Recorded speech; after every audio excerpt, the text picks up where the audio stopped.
You are told kind of as a kid, as Lyra is, you're not good enough, you can't do this, you can't do that. And it's all a lie. You can do it, you can smash it, you can be the best at it, even if you're a girl, you're a boy, anything you are, you can do it. Stepping into World was really easy because every time you went into a set, you were in Wales, and then suddenly you were in Lyra's world. We have brilliant writers. We have such amazing people working behind it. Lyra's just lived in this tiny little college in Oxford with these really old scholars.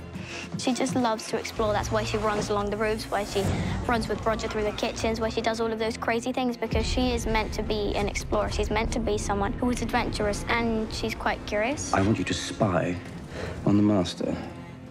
That's something I would do, spying on people, or just looking at stuff that you're not supposed to look at.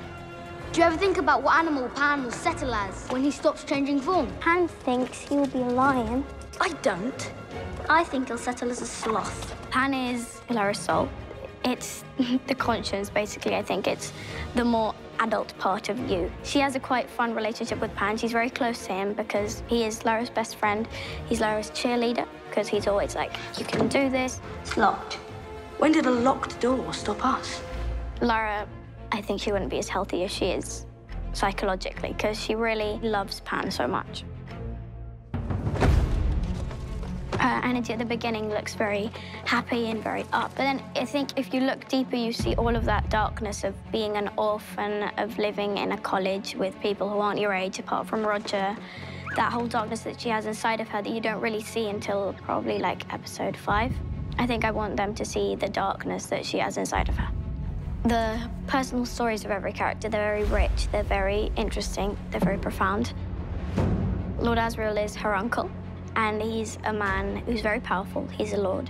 And she really admires him, but it's quite sad because you see, he really doesn't care about her, and she just follows him around and is like, my uncle's coming, my uncle, and everything that her uncle has done, she wants to do.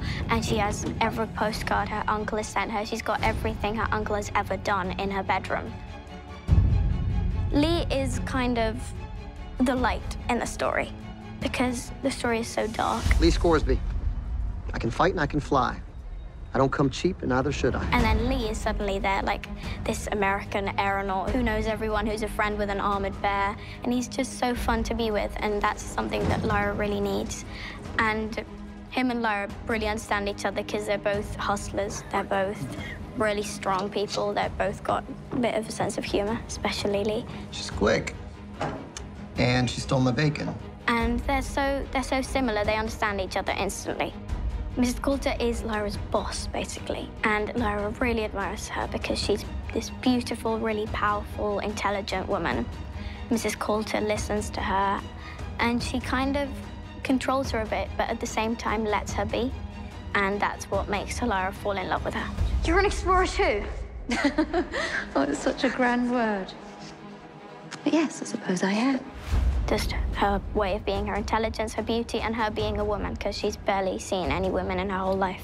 Be careful, Lyra. I think Lyra, as a young girl, has been brought up in this very repressed, very chauvinistic world, and she is just trying to fight herself out of the mold because she thinks this world is corrupted. The rich people want to stay rich, and they want to carry on dominating people like her, and she just thinks, well, this isn't fair. How am I supposed to trust you when no one tells me the truth? It's a beautiful coming-of-age story, and it's a story about a girl against the system. She's been told her whole life, you can't do this, you can't do that, you're a girl, you're blah, blah, and she just says, well, I don't care. I'm ready to fight.